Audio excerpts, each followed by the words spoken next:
అమ్మాయి intermediate complete అయిపోయింది, MBBS రాసింది, ఎంసెట్లో ర్యాంక్ వచ్చింది. 2 లక్షల రూపాయలు 3 లక్షల రూపాయలు ఫీజు కట్టడానికి డబ్బులు లేవు. కరీంనగర్ మెడికల్ కాలేజ్ అడ్మిషన్ వచ్చింది. వారి తండ్రి రైస్ మిల్లులో గత 25 సంవత్సరాల నుంచి గుమాస్తాగా పనిచేస్తాడు. సౌమ్య వాళ్ళ తండ్రి ఆయన వయస్సులో ఉన్నప్పుడు బస్తాలు భుజం మీద వేసుకోవడము, లేకుంటే టైర్ల బండిని మెడ మీద వేసుకొని నడిపేవాడు. ఆ క్రమంలో నేను ప్రజావాళ్ళలో ఉన్నప్పుడు బిడ్డను తీసుకొని వచ్చాడు. సార్ నాకు 2 నిమిషాలు ఎక్కువ టైం ఇవ్వాలి మీరంటే తప్పకుండా ఇస్తాను, అక్కడ కూర్చోమన్నా. కొద్దిగా రష్ తగ్గినాక ఆయనతో మాట్లాడితే, సార్ నా బిడ్డకు ఎంబీబీఎస్ సీట్ వచ్చింది, నేను ఉండేది 30 సంవత్సరాల నుంచి చిన్న రూము, 16 మంది లేబర్తో పాటు నేను ఒక లేబర్ రూమ్లో ఉంటున్నా ఒక రైస్ మిల్లులో సిద్దిపేటలో. నాకు బిడ్డకు మెడిసిన్ వచ్చింది, ఆ 3 లక్షల రూపాయలు లేవు అన్నారు. నా ప్రాణం చెల్లించింది. ఆ 3 లక్షల రూపాయలు ఇవ్వడమే కాకుండా ఆమె 5 సంవత్సరాలు నేను అక్కడే ఉన్నాను, ఈ విషయం ఎవరికి తెలియదు, నేను మంత్రి గారి నోటీసులో కూడా పెట్టలేదు, ఎందుకంటే పెట్టొద్దు అనే ఆలోచనతో, ఎవరికి తెలియద్దు అనేది ఆలోచనతో నేను చెప్పను జనరల్గా ఇవన్నీ. ఆ పిల్లకి చదివించడమే కాకుండా ఆ 5 సంవత్సరాలు ఆ పాపకు ఫీజులు కట్టి ల్యాప్టాప్ కంప్యూటర్ కొనిచ్చి అందరి పిల్లల్లాగా ఆ పిల్ల కూడా బాగుండాలి అనే ఆలోచనతో ఆ పిల్లకు మంచి దుస్తులు కొనిచ్చి ఆ పిల్ల బ్యాంక్ అకౌంట్లో ఎప్పుడైనా కూడా 1 లక్ష రూపాయలు కంటిన్యూస్గా ఎంబీబీఎస్ స్టూడెంట్గా ఉండేటట్టు చేశాం. అయితే నేను ఎందుకు చెప్తానంటే ఈ 100 కోట్లు కూడా అదే విధంగా ఉపయోగపడతాయని నేను చెప్తా ఉన్నా. దాని కొరకే నేను చెప్తున్నా కానీ చేసిన పని చెప్పడానికి కాదు. ఇంకొక విషయం చెప్తా ఉన్నాను మీకు. ఆ రోజు ఆ తండ్రి అన్నాడు నాతోని, సార్ నాకు 2వ బిడ్డ ఉంది, నాకు 2 బిడ్డలు అన్నాడు. నా బిడ్డ 10వ తరగతి చదువుతా ఉంది, 2 సంవత్సరాల తర్వాత ఆ బిడ్డ కూడా మెడిసిన్ కొడతా సార్, మరి ఆ బిడ్డ కూడా సాయం చేస్తావని అడిగాడు. భగవంతుడు ఆయన వెంబడి ఉన్నాడు. కరెక్ట్గా 2 సంవత్సరాల తర్వాత ఆ చెల్లెమ్మకు కూడా అక్క కాలేజీలోనే, ప్రతిమా మెడికల్ కాలేజీలోనే మళ్ళీ మెడికల్ సీట్ వచ్చింది. ఆ పాపకు కూడా నేను ఇప్పటి వరకు సాగు చెప్పలేదు, ఆ పాపకు కూడా నేను మళ్ళీ 4 సంవత్సరాల నుంచి చదివిపిస్తా ఉన్నా. ఇప్పుడు 4th ఇయర్లో కరీంనగర్లో చదువుతా ఉంది. నా ఇంట్లో ఆడపిల్లలు, మాది ఉమ్మడి కుటుంబం, 30 మందిని కలిసి ఉంటాం, ఒకటే కిచెన్ ఒకటే డైనింగ్. ఎందుకు చెప్తా ఉన్నా అంటే సందర్భం అర్థం చేసుకోవాలి నా మనస్తత్వాన్ని. మీరే ముఖ్యులు, మీ ద్వారానే నేను ఎన్నికబడతా. మీరు సైనికుల్లా పనిచేస్తే నా ఎన్నిక ఖాయం. నేను రాజకీయాలకు డబ్బుల కొరకు రాలే, డబ్బుల కొరకు సంపాదించని వాగ్దానం చేస్తా ఉన్నా. నా సేవలు మీరు తీసుకోండి, నిరంతరం మీ వెంట ఉంటా. ఆ రోజు మళ్ళీ చదివిపించాను, 2వ బిడ్డ కూడా మెడిసిన్ చదివిపిస్తా. మా ఇంట్లో పిల్లలు కూడా ఆ పిల్లలు చూసి నేర్చుకోవాలని చెప్పి ఆ తల్లిదండ్రులను ఎవరికి తెలియలేదు, సిద్దిపేటలో ఎవరికి చెప్పకుండా రమ్మని, ఎందుకు పబ్లిసిటీ అని చెప్పి ఆ తల్లిదండ్రులను ఆ 2 అమ్మాయిలను తీసుకొచ్చి మా కుటుంబం మొత్తంతో మా పిల్లలను పరిచయం చేసి వాళ్ళలాగా మీరు చదవాలి అని చెప్పి నేర్పి పంపించడం జరిగింది. ఇది ఎందుకు చెప్తున్నా అంటే ఈ 100 కోట్లు సద్వినియోగం కావాలి. ఒక అపోహ ఉంటుంది, ఒక రాజకీయ నాయకుడు 100 కోట్లు ఇస్తారంటే వట్టిగా వాళ్ళకి ఇచ్చుకుంటారంటారు. అది నేను అందువరకే మీకు చెప్పా.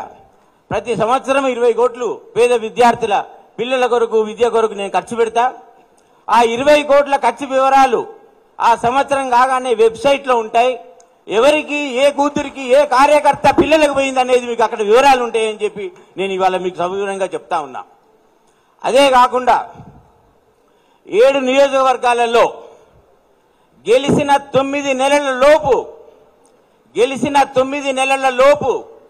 7 నియోజకవర్గాలలో ఇలాంటి ఫంక్షన్ హాల్లు నిర్మించి మన క్యాడర్కి రూపాయి ఖర్చు లేకుండా ఫంక్షన్స్ నిర్వహించే బాధ్యత నాది. 7 నియోజకవర్గాలలో సుమారుగా 2 కోట్లు ఖర్చు పెట్టి ఒక్కొక్క ఫంక్షన్ హాల్కి ఇలాంటి ఫంక్షన్ హాల్ నిర్మించి అక్కడ మన కార్యకర్తలు, మన మండల అధ్యక్షులతోనే అది ఓపెనింగ్ చేసే విధంగా, మన పార్టీ అధ్యక్షులతో ఓపెనింగ్ చేసే విధంగా, మన పార్టీ కుటుంబంతో ఓపెన్ చేసే విధంగా చేసి ఆ వ్యవస్థ నడపడము, మెయింటైన్ చేయడము, మన పార్టీ సభ్యులందరికీ కూడా ఫ్రీగా ఫంక్షన్లు చేసుకునే విధంగా ఆ ఖర్చులు, కరెంటు ఖర్చులు, మెయింటెనెన్స్ ఖర్చులు కూడా నేనే పెట్టుకుంటాను అని ఇలా వాగ్దానం చేస్తా ఉన్నా. ఖచ్చితంగా 9 నెలలలో 7 ఫంక్షన్ హాల్స్ కట్టి నేను మన కార్యకర్తలతోనే ఓపెనింగ్ చేయిస్తానని చెప్పి మీకు వాగ్దానం చేస్తా ఉన్నా. ఇక్కడ నేను ఇవి చేయడానికి 2 కారణాలు. ఎందుకంటే నేను రాజకీయంగా కొత్తవాణ్ణి, నాకు ప్రజల విశ్వాసం కావాలి, నాకు హృదయం ఉంది, భగవంతుడు పనిచేసే అవకాశం ఇచ్చాడు, కార్యకర్తలకు త్వరితగతిన పని అయ్యే తెలివి కూడా ఇచ్చాడు, నాకు కలెక్టర్ మాజీ కలెక్టర్ హోదా ఇచ్చాడు, విద్య ఇచ్చాడు, తెలివి ఇచ్చాడు, కొద్ది గొప్ప రుణం డబ్బు ఇచ్చాడు, దాంతోపాటు పెద్ద గుండె కూడా నాకు ఇచ్చాడు, మంచి మనసు కూడా ఇచ్చాడు నాకు. కానీ అది నా ఒక్క కుటుంబానికి సరిపోదు, ప్రజలకు ఏదో చేయాలనే మంచి కోరిక ఉన్న వ్యక్తి నేను. దయచేసి నా కోరిక మన్నించి ఒక్క అవకాశం నాకు ఇవ్వండి. బీఆర్ఎస్ పార్టీ తరఫున నేను మీ ఇంట్లో వ్యక్తినై ఉంటా, మీ ఇంటి వ్యక్తినై ఉంటా, మీ కుటుంబ సభ్యునై ఉంటా, తప్పకుండా శ్రమిస్తా, మీతో ఉండి మీ కష్టాలలో పాలు పంచుకుంటానని చెప్పి నేను ఈ సభా వేదిక మీద వాగ్దానం చేస్తా ఉన్నా. నా జీవితంలో అబద్ధం ఆడలేదు, నా జీవితం ఉన్నంత వరకు కూడా నేను అబద్ధం ఆడనని చెప్పి కూడా నేను మళ్ళీ మీకు ఒకసారి చెప్తా ఉన్నాను. 9 నెలల లోపల ఫంక్షన్ హాల్స్ ఓపెన్ చేసి గెలిచిన నెల రోజుల లోపల ట్రస్ట్ ఓపెనింగ్ కార్యక్రమాలు 7 నియోజకవర్గ కేంద్రాలలో ఓపెన్ చేస్తాను, కార్యకర్తల సమక్షంలో ఓపెన్ చేస్తాను. గెలిచిన నెల రోజుల లోపల ట్రస్ట్ ఓపెన్ చేస్తాను, గెలిచిన 9 నెలల లోపల ఇలాంటి ఫంక్షన్ హాల్ ఓపెన్ చేస్తానని చెప్పి మీకు వాగ్దానం చేస్తా ఉన్నా. దయచేసి ఈ హాల్లో ఉన్న కార్యకర్తలు మీరు ప్రభాకర్ అన్నను గెలిపించారు. ఆ రోజు ప్రభుత్వంలో ఉన్నాం, ఆ రోజు ప్రభుత్వం వస్తుందని మనకు ఆశ, బలం. ఈ రోజు లేం మనం. కాకపోతే మనకు క్యాడర్ ఉంది, మనకు ఓట్లు ఉన్నాయి. మన ఓట్లు మన క్యాడర్ పనిచేస్తే నేను గెలుస్తా. హరీష్ రావు సార్ నాకు డైరెక్షన్స్ ఇస్తా ఉన్నారు, ప్రతిరోజు వారి డైరెక్షన్స్ లో ప్రయాణం చేస్తా ఉన్నా. స్థానిక నాయకత్వం శాసనసభ్యుల అడుగుజాడలో నడుస్తా ఉన్నా.